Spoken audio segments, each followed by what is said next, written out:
South India shopping mall the wedding మంత్ర సరికొత్త wedding collection south India shopping mall. But ఏదన్నా hero family appreciation చేసిందా madam? నిజంగా మా అన్నకి నాకంటే నువ్వే ఎక్కువ చెల్లిగా ఒదిగిపోయావు. నా రియల్ లైఫ్‌లో కూడా అలా ఉండం మేము. అంటే ఇప్పుడేనండి ఫ్యామిలీస్ బయటకు వస్తున్నాయి. బయటకొచ్చి మాట్లాడుతున్న ఇంటర్వ్యూస్ గానీ, కెమెరాస్‌కి వస్తున్నాయి. అప్పట్లో ఎవ్వరు అసలు షూట్ అయిపోగానే ఎవరిళ్ళకి వాళ్ళు వెళ్ళిపోయేవాళ్ళం అంతే. హ్మ్.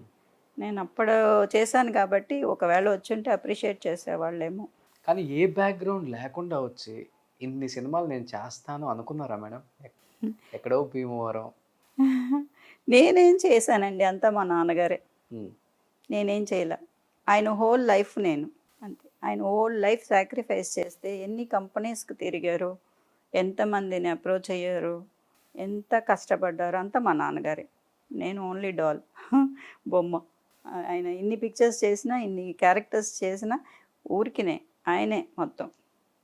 ఎక్కడికెళ్ళినా ఒక డైలాగ్ చెప్పాలన్నా కూడా ఆయన ముందు డైలాగ్ పేపర్ తీసుకుంటారు, సీన్ పేపర్స్ తీసుకుంటారు. ఆయన రూమ్‌లో మేకప్ రూమ్‌లో కూర్చోబెట్టి ఒక్కొక్క డైలాగ్ చెప్పిస్తారు. అప్పుడు వెళ్ళి చెప్తాను నేను.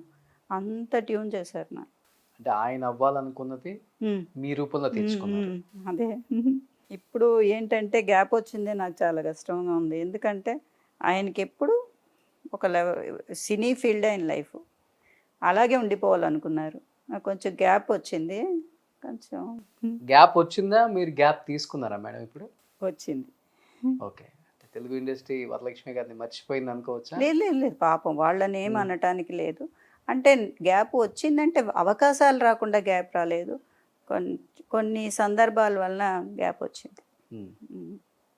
ఏమో సమ్ బ్రేక్స్. నేను ఇప్పుడు బేబీ ఆర్టిస్ట్ నుంచి సిస్టర్ అవటానికి ఒక 2-3 ఇయర్స్ గ్యాప్ వచ్చింది. ఆ టైంలో నాకు కొంచెం ఛాన్సెస్ లేవు. ఎందుకంటే ఎటు కాని వయసు అయిపోయింది. అలాగే ఇప్పుడు సిస్టర్ నుంచి అమ్మగా వెళ్ళటానికి సినీ టీవీ సీరియల్స్ 20 ఇయర్స్ చేశాను నేను. 2000 నుంచి 2023 20 ఇయర్స్ చేశాను.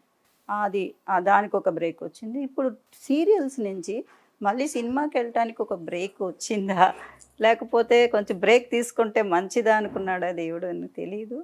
కొన్ని కారణాల వలన చేయలేదు. చేస్తాను మళ్ళీ. బట్ అదైతే కొంచెం పెయిన్ ఉంది. కంపల్సరీగా ఉంటుంది కదా, బట్ చేస్తాను తప్పకుండా మళ్ళీ.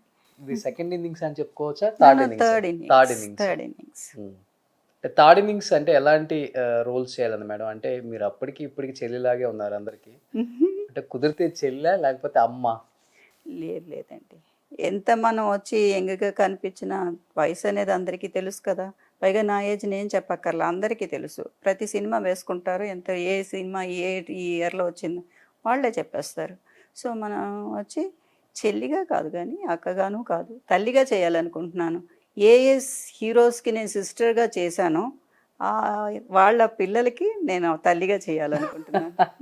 నిజం కదా. కృష్ణ గారికి చేశారు, బాలకృష్ణ గారికి చేశారు, చిరంజీవి గారికి చేశారు. యాక్చువల్లీ థర్డ్ జనరేషన్ కూడా చేయాలి. ఫస్ట్ ఎన్టీ రామారావు గారితో చేశాను, బాలకృష్ణ గారితో చేశాను, అలాగే నాగేశ్వరరావు గారితో చేశాను, నాగార్జున గారితో చేశాను, మన చిరంజీవి గారితో చేశాను. ఇప్పుడు మన బన్నీ గారితో చేయాలి. కానీ మీరు నిజంగా అమ్మగా చాలా బాగుంటారు కదా. మన డైరెక్టర్స్ ఎందుకు మర్చిపోయారు అసలుకి? నాకు అదే ఇప్పుడు డౌట్ వస్తుంది. హోమ్లీ అమ్మ అందులో కూడా. ఇప్పుడు కావాల్సింది కూడా అందరికి హోమ్లీ అమ్మ ఒకటి, ట్రెండీగా ఉండే అమ్మ. మరి ముసలమ్మలను కూడా కోరుకోవట్లేదు కాబట్టి మీరు ఇప్పుడు చాలా ఎక్కువగా ఉన్నారు. ఇంకా చేయొచ్చు కదా, ఇంకా ఉందే బోల్డ్ అంత లైఫ్ ఉంది, చేయొచ్చు. చిన్న బ్రేక్ వలన దేనికైనా మనం ఇప్పుడు సీరియల్స్ నుంచి పిక్చర్స్కి వెళ్తున్నామంటే కొంచెం ఒక బ్రేక్ ఇచ్చి వెళ్తే మనకి ఒక బాగుంటుంది కదా.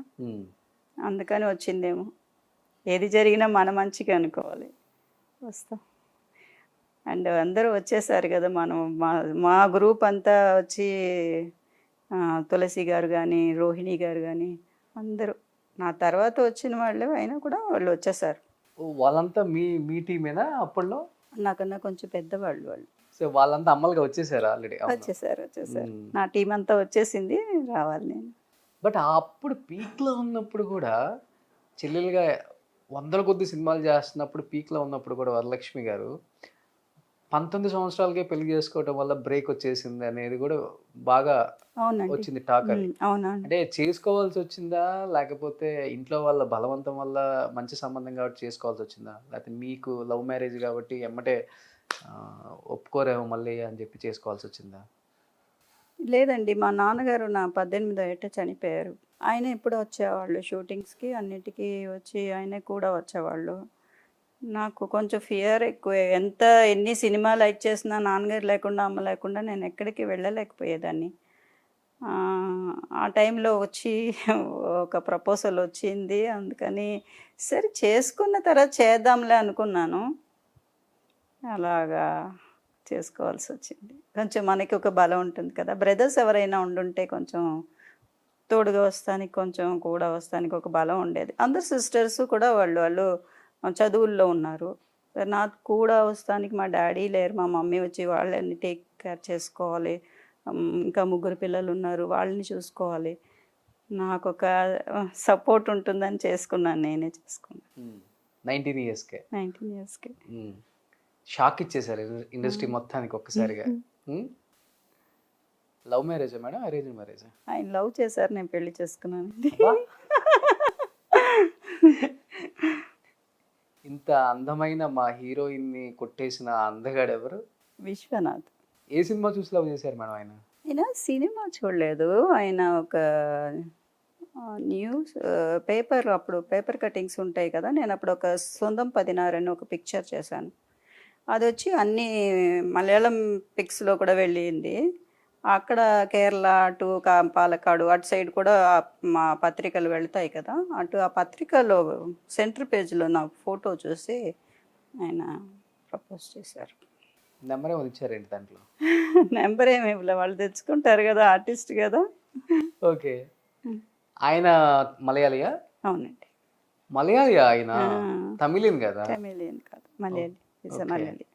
అంటే వాళ్ళు కూడా వచ్చి పాలక్కాడు ఈ కోయంబత్తూర్ సైడ్ సెటిల్ అయిపోయారు. ఏం చేస్తారు madam sir? Doctor. Doctor, actor. భలే సింక్ అయింది. ఏంటి specialization? General physician. MD. MD. ఇక్కడే సాద్ హాస్పిటల్. అవును, చెన్నైలో. హాస్పిటల్. అవును, ఎస్ఆర్ఎంలో పనిచేశారు. ఇప్పుడు వచ్చి సపరేట్ క్లినిక్ పెట్టుకున్నారు. సో డాక్టర్ కాబట్టి ప్రపోజల్ ఫస్ట్కే యాక్సెప్టెడ్. యాక్సెప్ట్ అంటే తొందరగా చేసుకోలేదండి. 18 ఇయర్స్ నుంచి ప్రాకులాడిది 19 ఇయర్స్కి చాలా కష్టపడి ఒప్పించి చేసుకున్నారు. ఎలా ఉంటుంది మేడం సార్కి అండర్స్టాండింగ్? అంటే మీరేమో ఇంకొక ఫీల్డ్, ఆయన ఒక ఫీల్డ్. లేదండి, ఆయన చాలా ఎంకరేజ్ చేస్తారు, యాక్ట్ చేయమని చెప్తారు. ఆయన ప్రాబ్లం ఏం లేదు. ఎప్పుడు ఎక్కడైనా వెళ్ళి నువ్వు చేసుకోను నమ్మకం ఎక్కువ. ఆయన ఎంకరేజ్ చేయబట్టి నేను ఇంకా చాలా సీరియల్స్ చేశాను. అప్పుడు చాలా పిక్చర్స్ కూడా పెళ్ళైన తర్వాత ఆమె చేశాను. మాతో పెట్టుకోవద్దు, ఆడవాళ్ళ మజాక, ఆ పిక్చర్స్ అన్నీ కూడా చేశాను. అవన్నీ మ్యారేజ్ పాపని కొంచెం పాప దగ్గర ఉండాలి అన్న ఒక మైండ్ సెట్లో కొంచెం సినిమాలకి వెళ్ళాలి. సీరియల్స్ అంటే ఇక్కడే ఉండేవి కదా, అందుకని చెన్నై సిటీలోనే ఉండాలి. ఈవినింగ్ అయితే సీరియల్స్ వెళ్ళిపోవచ్చు ఇంటికి అనేది ఒక ఇది. పాప దగ్గర ఉండాలని ఒక కోరిక. అందుకనే మొత్తం సినిమాలు మానేయటానికి కారణం అదేంటి, అవుట్డోర్ షూటింగ్స్. చాలామంది కూడా ఆడవాళ్ళ మసాక అప్పుడు కూడా అందరూ రూమ్లో ఏడుస్తూ ఉంటే అందరూ ఆర్టిస్టులు, ఈ విక్రమ్ గారు కానీ అలీ గారు కానీ అందరూ వచ్చి ఎందుకమ్మా ఏడుస్తూ ఉంటే పాపను వదిలి ఉండలేకపోతున్నానండి, పాపను వదిలి ఉండలేకపోతున్నాను అని చెప్పాను. సరే అందుకని అనుకున్నాను, సరే కొన్ని అలా ఫీల్డ్ బ్రేక్ ఇచ్చేసారు మీరే కావాలని. వద్దు వద్దు అంటే ఇంకా చేయట్లేదు అనేసి వాళ్ళకి ముద్ర అయిపోయింది కదా. దాని తర్వాత సీరియల్స్ చేస్తాం. ఒకే ఒక పాప మేడం? ఓకే, ఒక పాప. ఏం చదువుతున్నారు? మ్యారేజ్ అయిపోయింది. తను పాపకి ఎన్ని ఇయర్స్ చేశారు? పాపకి కూడా తొందరగానే చేశాను, 20 ఇయర్స్. మీకు కలిసి వచ్చింది 1920 అనేది? మా ఫ్యామిలీలో అందరికీ 1920, మా అక్కకి కానీ మా సిస్టర్స్ కానీ అందరూ 1920. ఒక సరస్వతికి ఒకటే కొంచెం లేట్గా చేసాము, అందుకనే కొంచెం లేట్ అయింది తనకి. పాపకి మళ్ళీ? పాపకి పాప సరిపోయింది. అయితే అమ్మమ్మ. Yes, I'm grand. ఇప్పుడు ఇబ్బంది లేదు, అమ్మకి చేయొచ్చు మీరు, ఇంకా ప్రమోషన్ తీసుకోండి. నేను తను గ్రాండ్ డాటర్గా చెప్పకూడదు అంటే అదేంటో నాకు అర్థం కాదు. I'm your daughter, don't tell me grand daughter. ఎన్ని ఇయర్స్ పాపకి? 9 ఇయర్స్ వచ్చేసాయా? అయ్యో. ఎందుకు మేడం అప్పుల్లో ఒకే పాపతో సరిపోయిద్ది అనిపించిందా లేకపోతే? లేదండి. ఏమో తోచలేదు. ఒక పాప చాలనుకున్నాను. హ్మ్.